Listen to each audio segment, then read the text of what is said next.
Salut à toi, nouvelle vidéo aujourd'hui dans laquelle je vais te partager la synthèse, la pulpe d'un livre qui m'a beaucoup plu dans la catégorie du développement personnel. Ce livre, c'est celui-ci. Hop! Donc c'est le livre originel s'appelle Atomic Habits, donc les habitudes atomiques. C'est un livre qui a été écrit en 2018 par James Clear, celui-ci. Ok? Et l'édition française, c'est Un rien peut tout changer. Ce livre, je vais le condenser en 11 chapitres principaux.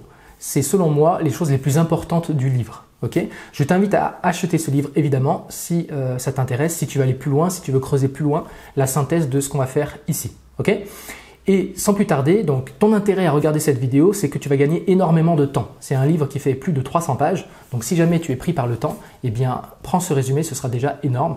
Et ensuite, dans la description, je te donnerai un PDF avec les 11 points que j'évoque ici. Et si tu veux aller plus loin, évidemment, eh ben, achète le livre. On y va. Donc en 1, on va parler du tableau des habitudes. En 2, on va parler de la formule pour mettre en place une habitude.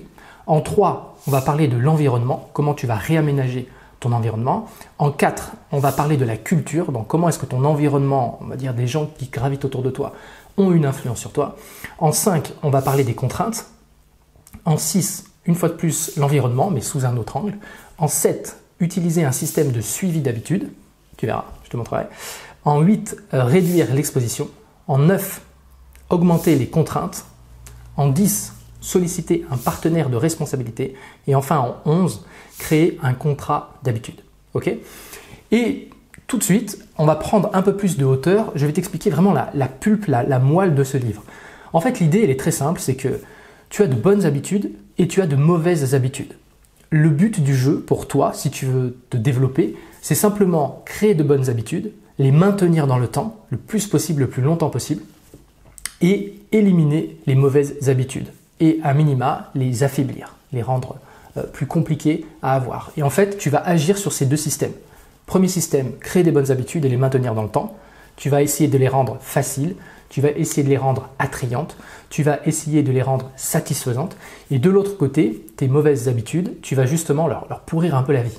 En essayant de les rendre invisibles, les cacher, tu vas essayer de les rendre non attrayantes, difficiles d'accès et insatisfaisantes. D'accord? Donc ça, c'est vraiment la méta-situation de ce livre. Okay? Bonnes habitudes, mauvaises habitudes, et tu vas faire un double système comme ça pour pouvoir te mettre au top de ta forme. Okay? Autre chose importante, c'est que dans ce livre, là, dans les 11 techniques que je vais te présenter, je ne parle pas, donc je vais en parler ici, de l'identité. Il y a un chapitre dédié à l'identité où il t'explique que, en fait, le but du jeu, quelque part, c'est de devenir une meilleure version de toi-même. D'accord ? Et pour ça, eh ben, en fait, tu dois, quelque part, viser qui tu veux devenir. Dans 6 mois, dans 1 an, dans 2 ans, dans 5 ans, peu importe, mais c'est ça en fait ton driver. Et que si tu es simplement focalisé sur les habitudes, donc sur quelque chose de comportemental, peut-être que la perception de ton identité va te mettre des bâtons dans les roues. D'accord ? Je te donne un exemple très simple. Si jamais tu considères que tu n'es pas un sportif et que tu veux devenir un sportif, eh ben, en fait tu vas te dire, ok, les sportifs, quelles sont les habitudes qu'ils ont ?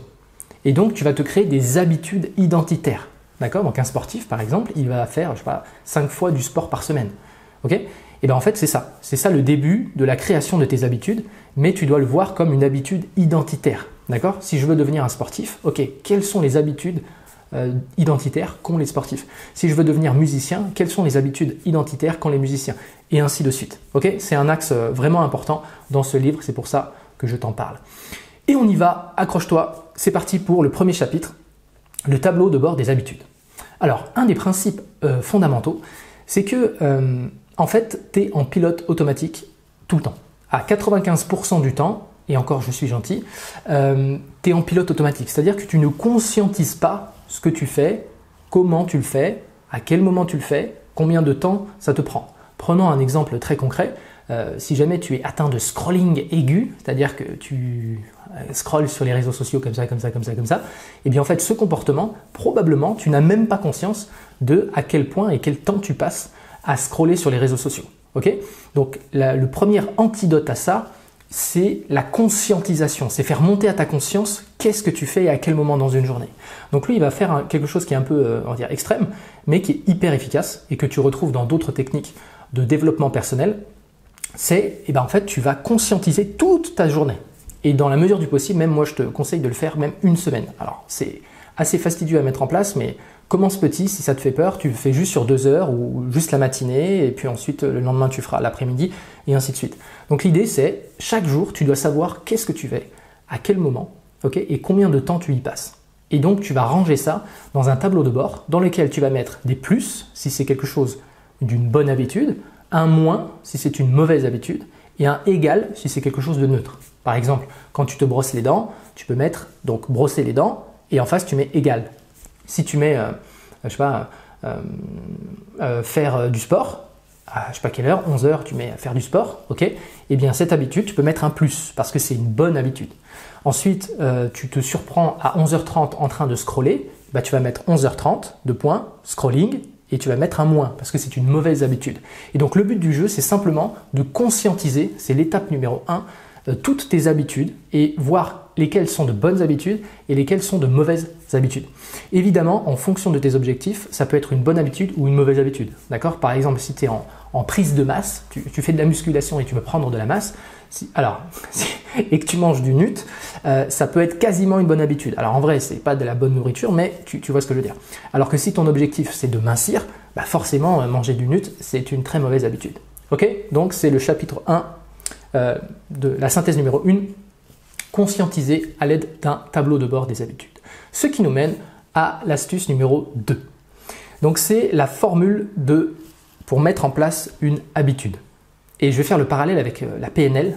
Si jamais tu me suis, tu sais que je suis un grand friand de cette technique depuis très longtemps, que je me suis formé avec Richard Bandler, donc le créateur de la PNL. Donc en PNL, en programmation neurolinguistique, il y a un principe qui t'explique que en fait, ton cerveau, il a besoin d'être guidé constamment. Ton cerveau, en fait, il attend des instructions. Et si jamais il n'a pas d'instructions, il va divaguer comme ça au hasard. Et donc, on veut le piloter, un peu comme un ordinateur dans lequel tu rentres des actions à faire et ensuite il processe pour créer des actions. Eh bien, ton cerveau, c'est exactement la même chose. Si tu veux créer une bonne habitude, tu as besoin de piloter ton cerveau.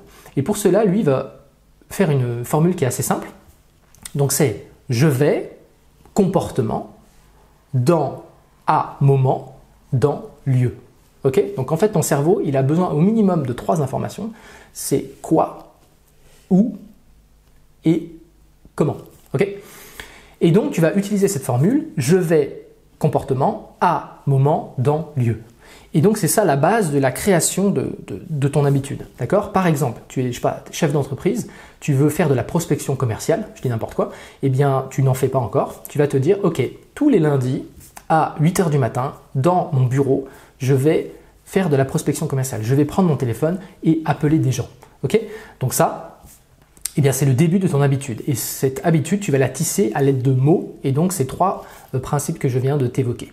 Et une fois que tu auras ça, ça y est, tu as une phrase précise avec des mots précis. Et donc, en fait, ce sont des indications précises pour ton cerveau. Quoi faire, où et de quelle manière. Ok ? Et une fois que tu as ça, ça y est, tu peux commencer à mettre en place une habitude. Yes ? Ce qui nous mène à l'astuce numéro 3. Réaménager votre environnement. Donc ici, en fait, il t'explique que tes habitudes, si tu remontes en amont de tes habitudes, il y a des déclencheurs. Et ces déclencheurs, ils sont inconscients. Ça veut dire que toi-même, tu n'as pas conscience que ces déclencheurs te mènent sur une mauvaise habitude, par exemple. D'accord ? Et donc, l'idée, c'est simplement de te dire, ok, déjà, il y a des déclencheurs visuels. Donc, ce que tu vois dans ton environnement a une influence sur toi. Il raconte une petite anecdote comme ça. Il explique qu'ils avaient fait une expérience sociale dans un lieu dans lequel il y avait des distributeurs de soda. Et en fait, leur but, c'était que les gens aillent vers des bouteilles d'eau à la place des bouteilles de soda. Et donc, qu'est-ce qu'ils avaient fait ? Petit à petit, sans le dire aux gens, ils avaient placé des distributeurs et des bouteilles d'eau dans l'environnement. Donc au départ, ils mettaient quelques bouteilles d'eau au milieu de la pièce, puis une semaine plus tard, ils remettaient dans l'environnement un peu plus loin de l'eau, puis à un autre endroit, et ainsi de suite, comme ça, graduellement et de manière un peu secrète, ils ont commencé à mettre des bouteilles d'eau. Et ils ont mesuré les résultats, et les gens se sont mis drastiquement à boire beaucoup plus d'eau que de soda. Et donc en fait, ils ont diminué leur consommation de soda, et ils ont augmenté leur consommation d'eau. Pourquoi ? Parce que visuellement, dans l'environnement, il y avait ces déclencheurs, ils étaient présents. Okay, et donc je te donne un exemple concret. Si toi par exemple, ton objectif c'est de diminuer le grignotage, tu vois, bah, il suffit qu'il y ait une petite bonbonnière chez toi comme ça, tu vois, avec des bons chocolats comme ça, de Pâques. Et ben en fait juste ça, forcément ça va te donner envie d'en manger, tu vois. Là j'ai envie de mettre la main, tu vois, j'avais pas faim, mais là d'un coup je me dis je vais prendre un œuf et je vais le manger. Parce qu'en fait il est là, il est présent. Donc en fait dans ce chapitre-là, sois vraiment conscient que chaque chose qui est dans ton environnement, c'est un déclencheur. Et pour le meilleur et pour le pire. Par exemple, si ton but c'est de prendre des vitamines, ceci n'est pas un placement de produit, eh bien en fait ça, tu peux le mettre dans ton environnement. Si tu le mets juste à côté sur ta table, là où tu prends ton petit déjeuner, bah en fait tu vas le voir. Et comme tu vas le voir, bah ça va te rappeler le fait qu'il faut en prendre, ok, des vitamines. Et donc tu peux agir donc des deux côtés. À la fois sur tes bonnes habitudes, tu vas prendre des déclencheurs et tu vas les rendre évidents, visibles. Et d'un autre côté, les choses que tu veux arrêter, les habitudes que tu veux arrêter, les mauvaises habitudes, eh bien en fait, tu vas plutôt aller les planquer. Donc ta bonbonnière, dans la mesure du possible, eh ben, tu vas aller la cacher au fin fond de ton truc, derrière les boîtes de conserve. Et du coup, voilà, au moins ce ne sera pas visible. Ok ? Ce qui nous mène au chapitre 4. On va parler maintenant de la culture. Donc l'idée dans ce chapitre, il t'explique que les gens qui gravitent autour de toi ont une influence. Donc si tu fais un peu de développement personnel, il y en a beaucoup qui en parlent, tu es la moyenne des 5 personnes que tu côtoies le plus, etc. Et donc là en fait il te dit, ok, si jamais tu veux adopter de nouvelles habitudes, comment faire ? Bah, l'environnement peut soit te tirer vers le bas, soit te pousser vers le haut. Okay ?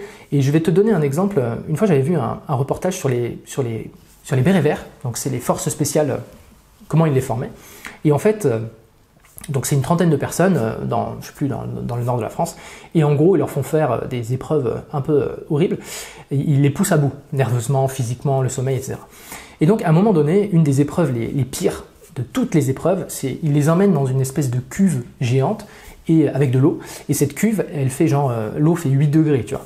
Et donc en plein hiver, évidemment, au mois de janvier, il leur dit, bah vas-y, tu sais quoi, saute dans l'eau, tu vas aller nager, tu vas aller chercher des trucs à 4 mètres de profondeur, et en gros, ils les font comme ça, bon, ils les surveillent un peu, hein, évidemment, et en gros, ils les mettent dans cet environnement-là. Et donc en fait, chaque personne va plonger dans la cuve, patauger dans la cuve pendant une dizaine de minutes, faire des trucs, aller chercher des trucs au fond, etc. Puis ensuite, ressort de la cuve. Donc t'imagines qu'ils sont mouillés comme pas possible, il fait un froid glacial, l'eau était à 8 degrés, et ils les font attendre que chaque personne, donc chaque militaire, aille sauter dans la cuve, fasse patauger, etc. Donc ils sont une trentaine, donc en fait, t'en as un, il va attendre comme ça debout que ses camarades arrivent. Et donc en fait, ils sont tous là à grelotter, ils n'en peuvent plus. Et en fait, à un moment donné, il y a le commandeur, je sais pas comment on dit, le lieutenant là, qui dit, bah en fait, cette épreuve, en fait, chacun n'en peut plus en fait. Ils sont là, ils ont froid, ils grelottent, ils sont épuisés. Mais en fait, du coin de l'œil, ils observent, les militaires, le plus fort de la meute, quelque part. Et en fait, c'est ça que recherchent les militaires. Ils veulent que, entre guillemets, le plus faible observe le plus fort et se dise, mais il arrive à tenir, donc moi aussi, il faut que je tienne. D'accord ? Et donc c'est ce principe-là, et il ne raconte pas cette histoire dans le livre, qui est évoqué dans le livre. Et donc en fait, l'idée c'est simplement que par mimétisme, on a tendance à vouloir faire comme les plus forts. Okay ? Donc dans ton environnement, comment toi tu peux l'appliquer ? C'est soit tu commences à traîner, mais c'est pas si facile, hein, traîner avec des gens qui ont déjà accompli ce que toi tu veux accomplir. D'accord ? Si tu veux, je dis n'importe quoi, monter une entreprise ou si tu as une start-up, tu es au début et tu veux que ta start-up elle explose, essaye d'avoir dans ton environnement des gens qui ont déjà accompli ce que toi tu veux accomplir. Okay ? Alors c'est pas si simple et il y a une technique de secours. Heureusement, on est en 2025 et il y a la technologie. C'est que si jamais tu n'as pas accès direct à des gens, tu peux suivre des gens. D'accord ? Donc tu peux aller sur LinkedIn, suivre des gens, tu peux aller sur Insta, tu peux aller sur tous les réseaux sociaux. Et en fait, ça te donnera déjà une connexion entre guillemets unilatérale avec ces personnes-là. Mais c'est mieux que rien. Ok ? Donc voilà une des techniques pour créer de bonnes habitudes. Ce qui nous mène maintenant à la 5e, c'est réduire les contraintes. Alors, l'idée c'est quoi ? C'est que si tu veux avoir de bonnes habitudes, en fait ton habitude, elle est décomposée en une somme d'actions. Okay ? Par exemple, si tu dis courir, faire du sport, aller courir, je sais pas, 10 km ou 20 km, peu importe, eh bien en fait ça, en amont, il y a une somme de petites actions. Et en fait, un des pièges, et c'est pour ça que parfois tu n'arrives pas à tenir tes habitudes dans le temps, c'est que si tu rentres par exemple de ta journée, tu es un peu fatigué, tu n'avais pas bien dormi, tu as passé une mauvaise journée, etc. Ben, si jamais ton sac de sport n'est pas prêt, et ben, à cet instant-là, faire son sac, ça vaut très cher dans la balance de la décision. Et c'est comme ça que bien souvent, tu ne fais pas ce que tu aimerais faire ou ce que tu dois faire. Parce qu'au moment crucial, ben, finalement, tu dois préparer ton sac. Et tu dis « Oh non, je dois faire mon sac » et finalement ça fait pencher la balance du mauvais côté et finalement tu n'y vas pas et après ça fait dérailler ton système d'habitude. Donc c'est quelque chose de très simple, mais par exemple, la veille, tu vas préparer ton sac. Tu vas mettre je sais pas, des bouteilles d'eau, tu vas mettre un truc pour la sueur, tu vas mettre un peu des glucides, j'en sais rien, tu prépares ton sac de sport. Et en fait, juste cette action-là, tu vas le faire en amont, ce qui fait que quand tu rentreras, par exemple, du boulot le soir et que tu es un peu fatigué, bah, tu vas voir que ton sac il est déjà prêt et que tu n'as que à l'attraper et à aller au sport. Okay, et donc ce système-là, tu peux l'utiliser pour beaucoup de choses. Moi, par exemple, j'essaye, dans la mesure du possible, de me préparer les plats au moins 2 jours à l'avance. Parce que je sais très bien que en fait, si tu veux bien manger et de la qualité, bah, tu as intérêt à ce que tes plats ils soient prêts. Parce qu'au moment où tu vas arriver, s'il faut faire à manger, par exemple, bah, c'est compliqué. Ou si jamais il y a un fast-food juste en bas de, je sais pas, de ton boulot, bah, en fait, tu vas trop être tenté de le faire. Alors que si ton tube il est prêt avec des bons légumes, des bonnes vitamines, bah, tu as juste à attraper ton tube et le manger. Tu vois ce que je veux dire? Donc ça, c'est une autre technique où tu vas préparer en amont le terrain. En fait, tu vas savonner la planche quelque part. Tu vas réduire les contraintes à atteindre ton habitude. Ce qui nous mène au 6e point, c'est adapter l'environnement. Okay, donc là, il donne un exemple, c'est que bien souvent, quand tu veux mettre en place une bonne habitude, tu vas essayer entre guillemets, de te brutaliser. Tu vois, tu vas forcer ou tu vas essayer de te concentrer dans un environnement, par exemple, qui n'est pas adapté. Il donne un exemple avec, je ne sais plus comment elle s'appelle, Rowling, bon, je ne sais plus, celle qui a écrit Harry Potter. Donc il dit qu'à un moment donné, elle voulait écrire son 7e tome. Sauf qu'à la maison, bah, en fait, ça gueulait de partout, il y avait le chien, le chat, les enfants qui hurlent, et en fait, à chaque fois qu'elle voulait se concentrer, c'était impossible en fait, parce que son environnement ne lui permettait pas de se concentrer pleinement pour avoir les idées claires et écrire correctement son 7e tome d'Harry Potter. Et donc en fait, ça c'est un piège très bête, mais très souvent, en fait, tu vas vouloir, entre guillemets, t'acharner par exemple, essayer de te conditionner mentalement, essayer de te faire des ancrages pour la concentration, essayer de te mettre dans ta bulle, etc. Mais en fait, il dit, ça c'est trop dur dans un environnement inadapté. Et donc, dans la mesure du possible, évidemment, bah, changer d'environnement. Vraiment, si tu ne peux pas te concentrer dans un lieu, dans la mesure du possible, change de lieu. Okay, donc ça, c'est un principe. Et il dit qu'elle, alors évidemment, elle avait les moyens, mais qu'elle avait loué carrément un hôtel 5 étoiles pendant 1 mois. Elle s'est dit, bah, en fait, là, je vais être tranquille, peinard, et je pourrais bien me concentrer. Okay, donc, dans la mesure du possible, pense à ce truc-là. Si à un moment donné, tu sens qu'il y a quelque chose qui ne va pas, bah, essaye de changer d'environnement plutôt que de forcer sur ta concentration ou sur autre chose qui sera juste trop dur. Ok. Et on arrive au 7e point, donc utiliser un système de suivi d'habitude. Donc ça rejoint plusieurs chapitres du livre. Il te dit que, en fait, si tu veux mettre en place une habitude, il faut un genre de système non seulement visible, que ton habitude soit visible, mais également que ton habitude, il y ait une forme de récompense. D'accord? Donc je te montre à quoi ça ressemble. Moi j'ai fait ça. Donc l'idée c'est que je me suis fait un challenge de faire une publication par jour, 6 jours sur 7, sur le réseau social LinkedIn. Et donc en fait, j'ai imprimé ça. Je ne sais pas si on va le voir là. Ouais, c'est très lumineux, mais bon, ok. Donc ça ressemble à ça, ok. Et à chaque fois que j'ai réalisé mon habitude, bah, tu mets un check vert ou tu mets un yes, yes, yes, yes, yes. Ok. Donc l'idée est très simple. Tu vas vraiment te poser avec un stylo et réfléchir, ok, quelles sont les habitudes qui sont hyper importantes pour toi de mettre en place. Tu vas les noter et ensuite tu te crées un système de suivi d'habitude. Et ce système de suivi d'habitude va jouer sur un des premiers chapitres qui est rendre visible ton habitude, c'est-à-dire que dans la mesure du possible, c'est pas tout le temps, mais si tu peux placarder par exemple ton objectif ou ton habitude, fais-le. Okay, ou alors si dans ton entreprise tu as un espace dédié avec un grand paperboard, un truc où tu peux mettre des punaises et des trucs, franchement il faut s'en servir parce que ça joue sur le côté visible. D'accord ? À chaque fois que tu arrives dans ton environnement, tu vois les habitudes qui sont à mettre en place et les objectifs à atteindre. Okay ? Il fut un temps, alors là ce serait plus compliqué pour moi dans mon environnement actuel, enfin c'est pas possible, mais à une époque, quand, voilà, un autre temps, il y a une dizaine d'années, je placardais tous mes objectifs dans ma chambre. Okay, donc en fait ma chambre était, il y avait des mind maps de partout parce que j'apprenais plein de choses, en PNL, en hypnose, etc. Et également j'avais mes objectifs. Comme ça, tous les jours, en fait tu lèves le nez et tu vois tes objectifs. Okay. Et ensuite, il y a un deuxième aspect, c'est l'aspect récompense, c'est qu'à chaque fois que tu vas faire ton habitude, et en fait tu vas cocher check vert, ou tu vas faire une croix, ou tu peux avoir un calendrier où tu mets une croix, enfin peu importe. Et en fait l'idée c'est que, alors au début ça te paraît ridicule, tu vois, tu te dis mais oui ok j'ai mis une croix, mais ça sert à quoi? Mais en fait ce système il est plus puissant, en fait plus tu avances dans le temps, plus tu vas avoir de la motivation. Parce que si au bout de, je sais pas, au bout de 20 jours, tous les jours tu as fait ton habitude, donc tu as mis une croix sur ton calendrier, au bout de 20 jours, tu regardes ton calendrier et là tu vois 20 croix comme ça, tac, tac, tac, tac, tac, à la suite. Là tu dis, ok, et donc c'est un système qui va jouer sur ta motivation à long terme. Et également, c'est un système sur lequel tu vas te dire, ouah, je suis capable de faire ça. Parce que bien souvent, si jamais tu ne laisses pas une trace de tes habitudes, en fait, tu peux avoir le sentiment que tu ne fais rien. Mais c'est pas que tu fais rien, c'est que tu le fais, mais que tu l'as pas noté, tu l'as pas rendu évident. Ok ? Voilà, donc ça c'est une technique, il explique, c'est un comique aux États-Unis qui fait ça, où en gros il dit qu'il devait écrire tous les jours des blagues et qu'à chaque fois sur son calendrier il cochait. Ok ? Donc, habitude, cocher, cocher, cocher, et après il y a un mantra qui est associé à ça. Le mantra c'est ne pas briser la chaîne. En gros, tu as des habitudes qui sont importantes, tu les as sélectionnées, et ensuite ton mantra c'est ne pas briser la chaîne, ne pas briser la chaîne, ne pas briser la chaîne. Tu peux le dire en positif, continuer la chaîne, continuer la chaîne. Donc en fait, à cocher, à cocher, à cocher, à cocher, à cocher. Et en fait, l'idée derrière ça, qui est un des points fondamentaux du livre, dont je n'ai pas encore parlé, c'est qu'en fait, de petites habitudes que tu tiens longtemps vont créer des résultats extraordinaires.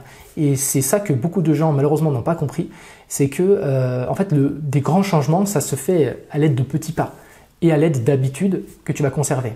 À un moment donné, en amont dans le livre, donc il donne un graphique, et dans ce graphique, il te donne donc il te dit, si jamais tu progresses de 1% chaque jour, en un an, tu auras augmenté tes résultats de 37. D'accord ? En fait, tu fais x37 à tes résultats si chaque jour tu progresses de 1%. Ok ? Et donc, ça c'est un des principes fondamentaux du livre, hein. C'est pour ça que la couverture s'appelle un rien peut tout changer. Bah oui, parce qu'en fait, c'est une histoire de cumulative. C'est qu'en fait, un truc, plus progrès, plus un truc, plus progrès, plus... en fait, à la fin, ça te fait une courbe exponentielle de progrès. Et c'est malheureusement ça que beaucoup de gens n'ont pas compris. À ce propos, je te donne une petite anecdote. Donc, il y a une bonne dizaine d'années, à un moment donné, j'avais arrêté le sport. Et à un moment, j'avais une prise de conscience, je m'étais dit, bon Gilles, il faut absolument, absolument reprendre le sport. Et donc, sauf que j'avais plus la condition physique, puisque j'avais arrêté le sport pendant malheureusement trop longtemps. Et donc, je m'étais dit à cette époque, donc le livre n'existait pas encore, hein, je m'étais dit, bon, on va commencer petit, par contre, je vais m'engager pendant longtemps. Et donc, l'idée, c'est que j'avais commencé par 15 pompes, qui à l'époque n'était pas beaucoup, parce que préalablement à ça, j'arrivais à faire beaucoup plus que ça. Et je me suis dit, c'est pas grave. Donc, le mercredi, boum, 15 pompes.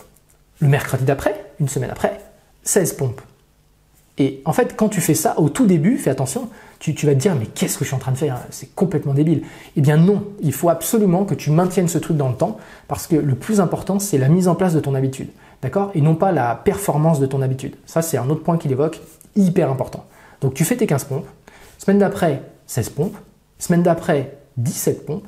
Semaine d'après, 18 pompes. Semaine d'après, 19 pompes. T'as compris? Et donc, j'avais tenu ça pendant un an.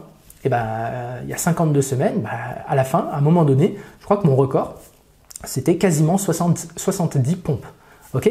Mais l'erreur que les gens y font, c'est que tout de suite, ils ont la capacité de faire 15 pompes, mais ils veulent en faire 100, tu vois.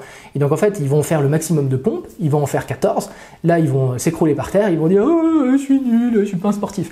Alors que c'est pas du tout comme ça qu'il faut faire. C'est exactement le principe qui est évoqué dans le livre et que je viens de t'évoquer. C'est vraiment commence petit. D'accord? À un moment donné, il dit si vous n'êtes pas à la hauteur, c'est pas grave. Vous allez à la salle de sport, 5 minutes. Vous restez 5 minutes et vous sortez. Et sauf que la majorité des gens vont se dire mais non, mais je peux pas faire ça, c'est complètement débile. Si, fais-le. Parce qu'une fois que tu fais ça, ça y est, tu as commencé à mettre le pied dans l'étrier de ton habitude. Et ça, c'est plus important que la performance de ton habitude. Ok? Donc mets en place ça. Même 5 minutes, la semaine d'après, tu iras 7 minutes, et ainsi de suite. Mais tu le maintiens dans le temps et tu verras, tu auras des résultats vraiment extraordinaires. Ok ? Ensuite, tu as réduire l'exposition. Ok ? Donc réduire l'exposition, on en a un petit peu parlé tout à l'heure. C'est simplement, voilà, ça joue sur le côté visuel. Les déclencheurs vont déclencher tes habitudes. Et bien en fait, dans la mesure du possible, pour les mauvaises habitudes, d'accord, je te donne l'exemple de ça, qui est une mauvaise, entre guillemets, une mauvaise habitude. Et bien ça, tu vas aller le cacher, d'accord, ou tu vas le rendre vraiment très compliqué d'accès. Par exemple, je ne sais pas, si tu fumes des cigarettes, bah, tu peux te dire que tu as toujours le droit de fumer des cigarettes. En revanche, tes clopes, tu les laisses dans ta voiture. Comme ça, à chaque fois que tu veux fumer une cigarette, il faut que tu sortes chez toi, des fois il fait froid, des fois il pleut, il faut que tu ouvres ta voiture, il faut que tu prennes le paquet de cigarettes qu'il y a dans la boîte à gants, tu prends la cigarette, tu fermes la voiture, tu ressors, tu fumes ta clope sous la pluie, et ensuite dès que tu as fini, tu remets le paquet dans ta voiture. Tu vois, tu peux, entre guillemets, pour vraiment les mauvaises habitudes, tu sais qu'elles sont pas bonnes pour toi, faire ce genre de choses. D'accord ? Si tu as une grande maison avec 3 étages, tu te dis, ok, j'ai le droit de fumer. Par contre, mon paquet de clopes, je le mets au grenier. Et à chaque fois que je veux fumer une cigarette, il faut que je monte 3 étages, chercher mon paquet de clopes, redescendre, fumer mon paquet de clopes et remettre le paquet. Tu vois ce que je veux dire ? Donc, identifie tes mauvaises habitudes et vraiment, tu commences à les polluer avec plein d'étapes avant qui vont être très pénibles. On continue. Ok ?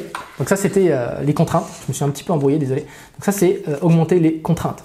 Ensuite, on arrive au 10, c'est solliciter un sparring partner, un partenaire de responsabilité. Donc là, ça va jouer sur le fait que nous sommes des êtres sociaux et qu'en général, on n'aime pas être jugé. D'accord ? On déteste ça. Et donc, comme c'est une force, eh ben, on va utiliser cette force dans le bon sens pour nous, qui nous arrange. Et donc, on va prendre quelqu'un extérieur qui va voir nos habitudes ou éventuellement nos objectifs. D'accord ? Donc c'est d'ailleurs pour ça que, je ne sais pas si tu vois sur les réseaux sociaux, il y a une des modes là depuis quelques temps où les gens ils crient haut et fort leurs objectifs. Tu vois, oui, ce mois-ci, je vais faire 300 000 €, oui, machin. Mais en fait, c'est ce système-là qui est en jeu. C'est-à-dire, tu te sers du regard des autres et tu sais très bien que tu n'aimes pas être jugé ou tu n'aimes pas être pris pour un blaireau. D'accord ? Si tu annonces à toute ta famille, je sais pas, que tu vas faire un marathon, tu annonces ça à toute ta famille, à tous tes potes, à tous les gens de ton boulot, et que d'un coup, tu cours pas la semaine, les gens ils vont te dire mais attends, mais qu'est-ce que tu fais ? Tu me dis que tu vas faire un marathon et tu cours pas la semaine, tu vois ? Donc ça, c'est un système où tu vas engager l'environnement autour de toi, des gens de confiance, tu vas leur partager tes objectifs, et donc voilà. Et donc en fait, ces gens-là seront au courant, et si jamais tu ne mets pas en place tes objectifs, eh bien, ils vont te juger. Ok ?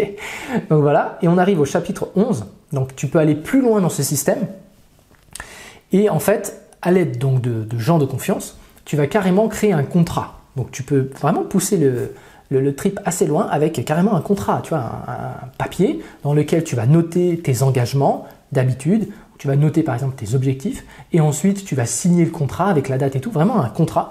Et ce contrat, les gens qui ont ce contrat, ils sont au courant de ce contrat. Et il y a ça, et après tu peux pousser encore un peu plus loin. Il donne une technique où carrément, si jamais tu ne mets pas en place l'habitude en question, tu as une sanction, une punition, d'accord ? Ça peut être de l'argent, un truc un peu, alors pas dangereux, mais un peu humiliant, tu vois. Tu peux mettre un tweet qui part « je suis un gros feignant », enfin bref, ce genre de truc-là. Et donc, tu crées un contrat avec des conditions précises, tes habitudes précises, ou tes habitudes précises. Ensuite, tu t'engages avec une personne de confiance.